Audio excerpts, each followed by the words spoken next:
Hey guys, my name is Mannequin and welcome back to Remixing from Scratch. And today basically what we're going to spend time doing is working on getting more bass in here. So I kind of talked about how I said this new...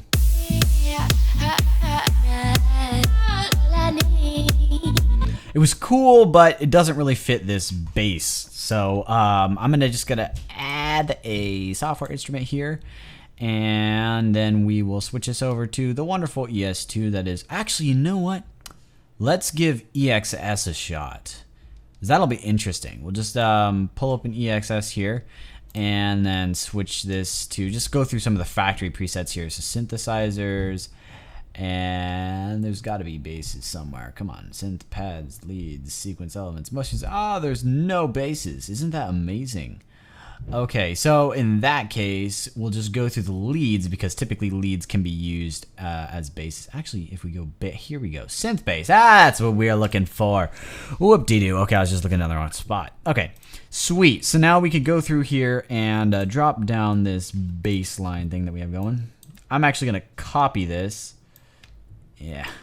And then mute this little stack here. Now what I want to do is I kind of like how, so we have these two. So we have this one going.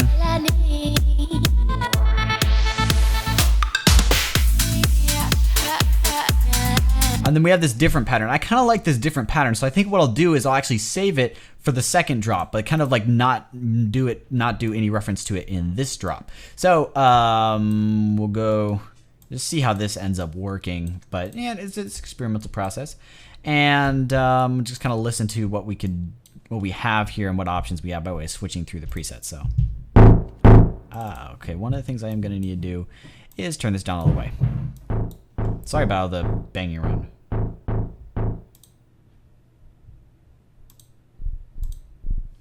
Okay, so this is pitched way too low. That's part of the reason we're getting some nasty stuff. Maybe this will work.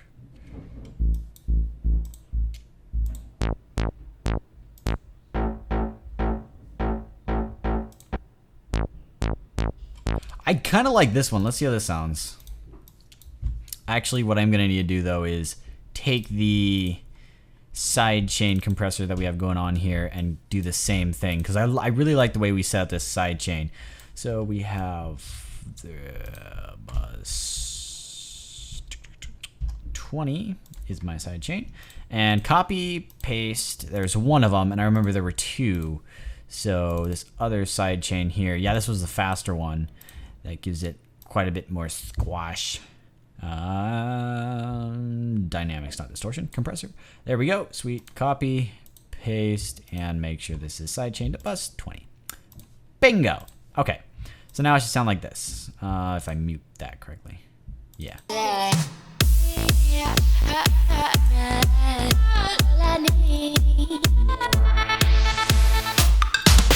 And of course, I did not actually pitch up all of these when I did that. So let's select all. There we go, now they're the same pitch.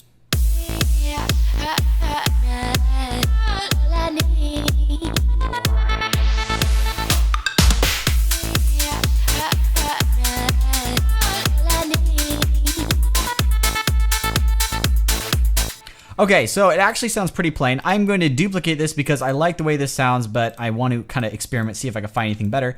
So we're going to do the same thing here, duplicate, duplicate, duplicate, and actually make sure these are routed to bus 20, otherwise it'll screw up the dynamics. And I'm just going to look through a couple things, but this sounds really plain as it is, but I really like the sound of it, and I know how I can make it sound really awesome. So, but for now, like I said, I'm just going to experiment around, see if there's one that I like better.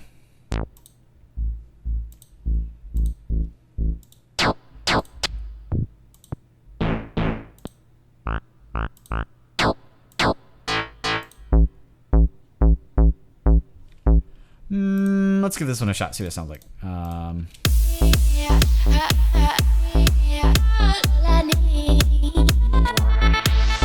I love it when I do that. Okay, so I messed up something here because the way Logic buffers things, when you heard it play back, and it didn't play back correctly when I unlooped it here, because what it did is it buffered to the end of this and then it started playing back from the beginning even though I'd unlooped it, and then it realized, oh wait, you unlooped it. Now the cool thing was that actually caused things to glitch up, and then in the end it created something that was cooler than what it was normally. I don't know if I could replicate that, but actually we could give it a shot.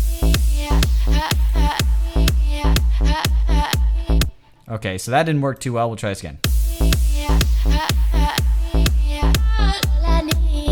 So that's what happened. Now I could actually really easily remake this here because I actually know what it's copying here. So I'm not going to copy that. That's what I copied. So I will delete that. Don't erase. And then I'm going to duplicate this one here. So we'll see how this doesn't work. Just kind of.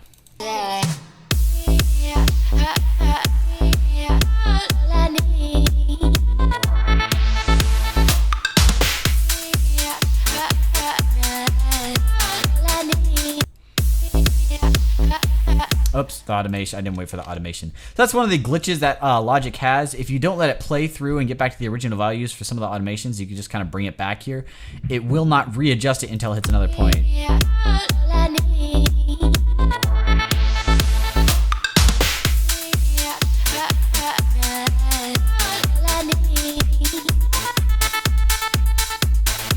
So as you can see, like what I did there, I'm going to keep it like this right now just so I remember this whole pattern and I don't forget it. But now I have the new one and I have the old one, and I can actually just delete this because since I have a perfect replica of the first one right here, then there's no need for me to save that piece there. So we have these two ones that we could choose from, and this is also part of inspiration. So, sometimes things will glitch up and you'll get inspiration that ends up something you could use. So, okay, so I don't really like this bass as much. It's a little bit too fat. It doesn't have enough, character to it. But actually, if I pull this up, yeah, so turning up the cutoff doesn't really do much to make it brighter. So I'm just going to kind of bypass this one and try some other ones here. Actually, let's try both of these because I kind of like how it's sounding. I need to make sure that's...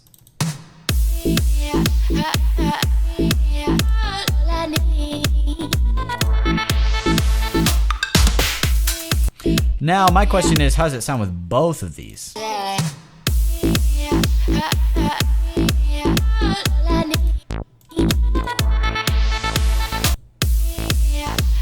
Now I might just do this. So this is FM punch bass, frequency modulated punch bass. So I'm just gonna go through a couple more just to see. So how far are we through the bass presets here?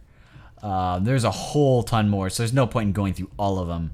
But I'm just gonna try a couple more just in casers, and we'll see. I think I'm gonna stick with this one though. Like make this the low end and make this the high end, and then I'm also gonna do some really interesting things with this one that'll make it just be so much more awesome.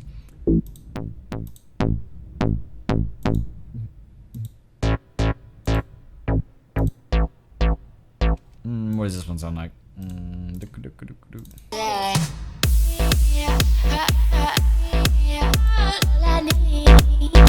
That didn't help. Okay, so it's just like a kick drum basically.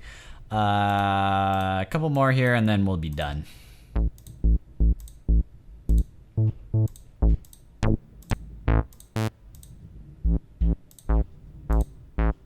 Yeah, okay, so we'll just go back here, bass, synth bass, and then it was FM punch bass. There we go. Sweet. So this one can be our low end here, like I was saying. Let's check out the EQ, see what's going on, analyze it, because I think the problem with this one that I'm going to show you is that it's actually not going to have a lot of low end. And if we set this to higher resolution, it has some.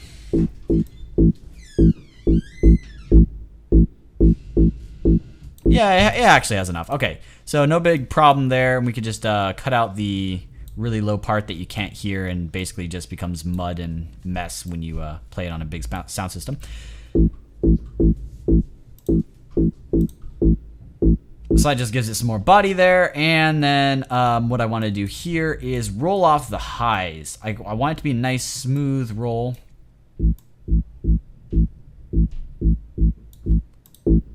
So we're basically cutting off all of that. So we have this nice kind of heavy, almost growl sound. And then we're going to take this one here. And then we're going to do, what should I do first? I think I'll do distortion first. So I want to distort it and then separate it in a stereo sense, and then we'll kind of see, you know, what to do from there. I'm going to use distortion 2 because you get some really nasty distortion with this. And that's like almost exactly what I wanted. And you notice I'm using a lot of presets here, and there's actually nothing at all wrong with using presets. I mean, they're there for you to use them if you feel like, oh, but I'm not like creating the presets, so it's not really me that's doing it. Whoops, that's the wrong one. I wanted sample delay. I always mix those ones up. But you don't really have to worry about it because it's not, you know, the fact that you made every single synthesizer or that you did every single bit of compression EQ without any help or tips from anybody. The deal is that your song is yours because you are creative with it. So you could take like literally you could get just only use presets and not tweak a single preset, but your song will still be very original just because you took those presets and you artistically arranged them in a song. So that's why I think it's perfectly fine if people use presets for synthesizers or EQs or compressors or anything, as long as it sounds good to you in the end. That's basically what counts. Now the only thing that I don't really think is great is when you're using pre-made like melodies and stuff. That's kind of that's essentially, if you're using pre-made melodies and just creating the synthesizers, it's more like you're showing off your synthesizer design skills than you're actually making your own song. So but that's just my opinion. You know, you don't have to agree with me on that one. Okay, so here we go. I popped up a sample delay while I was talking, and the reason is because I'm going to do, actually let's do 2 of these. So 2 of the exact same synthesizer here, and I'm just going to have one without the sample delay, so it's straight down the middle, and we can kind of manage the mono-ness. And I do need to, because I duplicated this, and Logic still has yet to be able to manage sidechain duplication as well, which is a little bit of a hassle for EDM. Okay, so now we have this one that's all set up, and this one with a sample delay. So I'm going to delay both sides, because if I only delay one side, then this one will stack with this one on the side that's not delayed, and the side that is delayed will sound stereo. So now, as it is, we have these 2. I think I'm going to do this, though.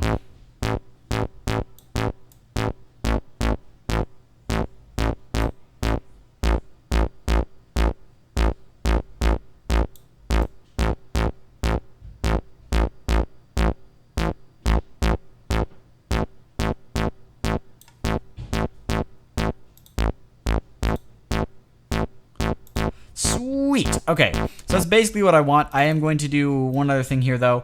I'm going to take the volume in these and turn it down to, we'll just say -20, I guess, so I can bring this back up. Sweet. And then same thing for this one. This also, this might affect the way distortion is working too. -20 I had it at. Bring that up. And then just because the louder it is before it goes into the distortion unit, the more it gets distorted. So so the way I change that, it kind of can affect the distortion. That's why order does matter. But I'm not going to worry about it too much because it sounds fine as it is. So, and then this one probably need to do the same thing. -20, bring that back up. Now that was just a rough estimation. I'm actually going to pull these around later, but I don't want to deal with it right now. So, and then take these, select all those here, create track stack, and folder stack here. We'll just do because we just kind of need new baseline. Sweet. Okay. So I think I am going to do a couple other things to get it mixed in better, but for now let's just kind of listen to what we have going. Running out of time.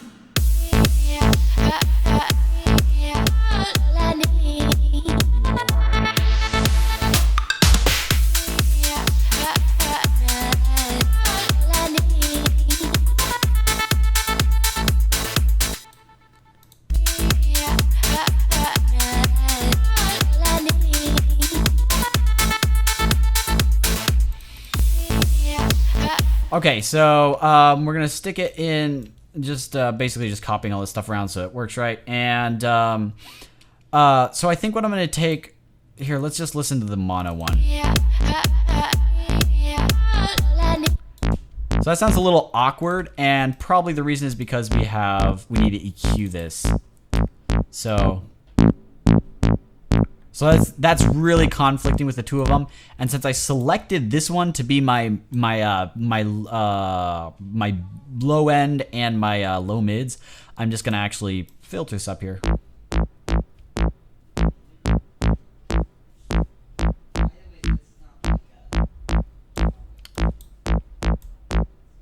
Okay, I think I need a slight curve for this one.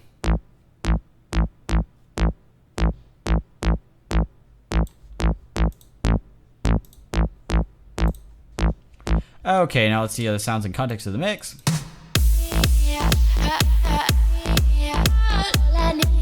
Now, I'm actually not liking the way this one here, we're getting this kind of ringy sound right around there. So I think I'll just cut that. See how that goes. And then we could probably turn it up because that's a lot of the sound. There we go. So it's more sub now, and I can actually take this one and take the mids and focus it with the mids. So, okay, grab this.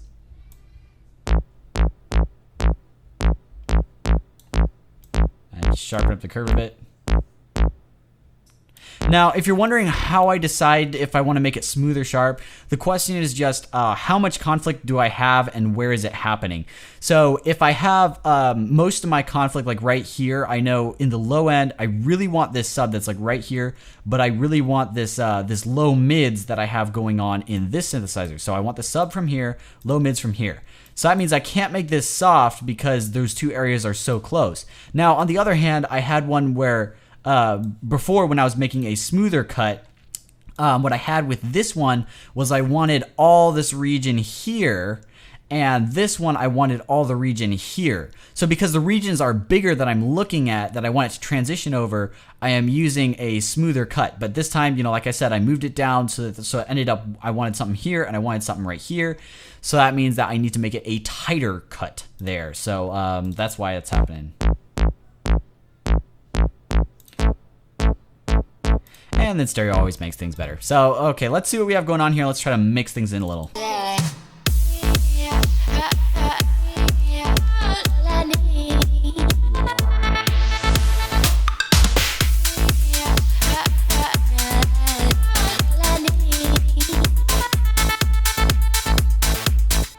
So I was actually thinking I would have to EQ out some of the high end, but it looks like turning it down actually did the trick, and I don't have to worry too much about EQing the high end. So let's see.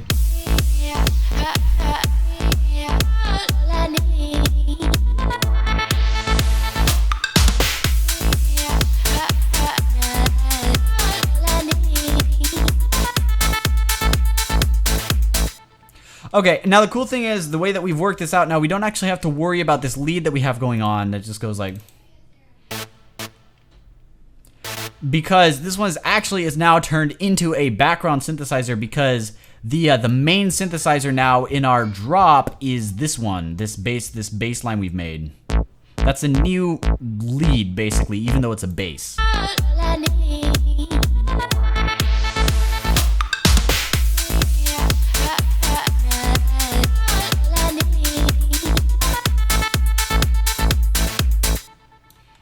Okay.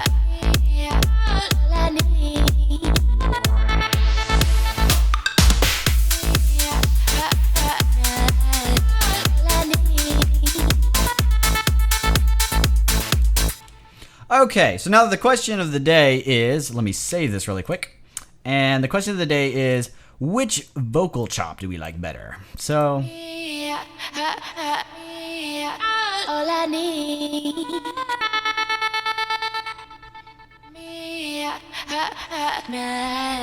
All I need.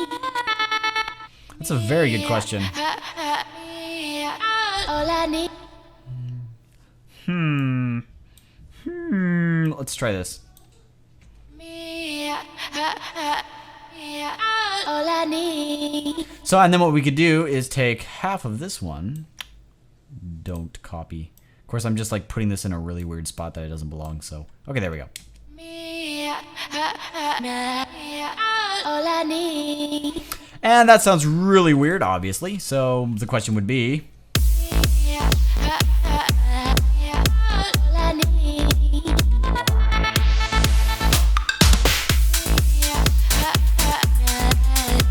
All I need. if you ask me, this sounds a lot better than what we had before. All I need. Now, the one thing is, though, this one will actually have to be pulled up in volume, I think. No, this one does. So we're going to pull that up, so it's about 7.9, see what that sounds like. That's a lot better. Okay. Now, let's try to shift this over, see what that does.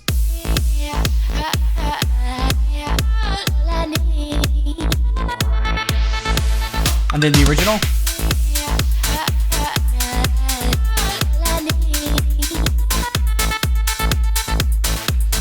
Now, the cool thing is, with the vocal chops, you don't have to worry about them being as like repetitive as you want the bass line to be. So I could actually switch up the way the vocal chops are working during each of the segments here. So I think it's actually time to wrap this episode up, and also I think it's time to wrap the drop up. I've been spending a lot of time on the drop. But then again, this is what, I don't remember what episode this is, what number it is, but essentially, we'll assume that I've been doing like 20 minutes an episode, and I know it's over 20 some odd episodes, and if you divide that out, that's actually not very many hours of work. Typically, for a song like this, it takes me, gosh, I want to say it takes me like 12 hours of work to get a song fully finished. But it kind of varies, obviously, from track to track. Sometimes it takes me less, sometimes it takes me a lot more. But in the perspective of things, I'm not actually spending all that long working on the drop here. It just feels like I'm spending a lot of time because you're not used to watching like this many videos on one thing on YouTube. But yeah, it does actually take me this long to work on a drop. And you've heard some of the drops in my other songs, and regardless of how they turned out, this basically... it takes, this long to work on the drop, especially for me because I do not have a lot of expertise in making drops.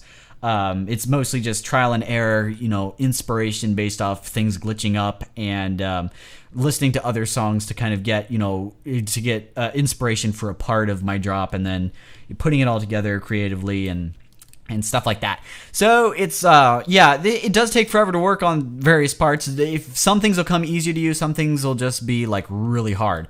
You saw the way I just slapped down this part, like this whole.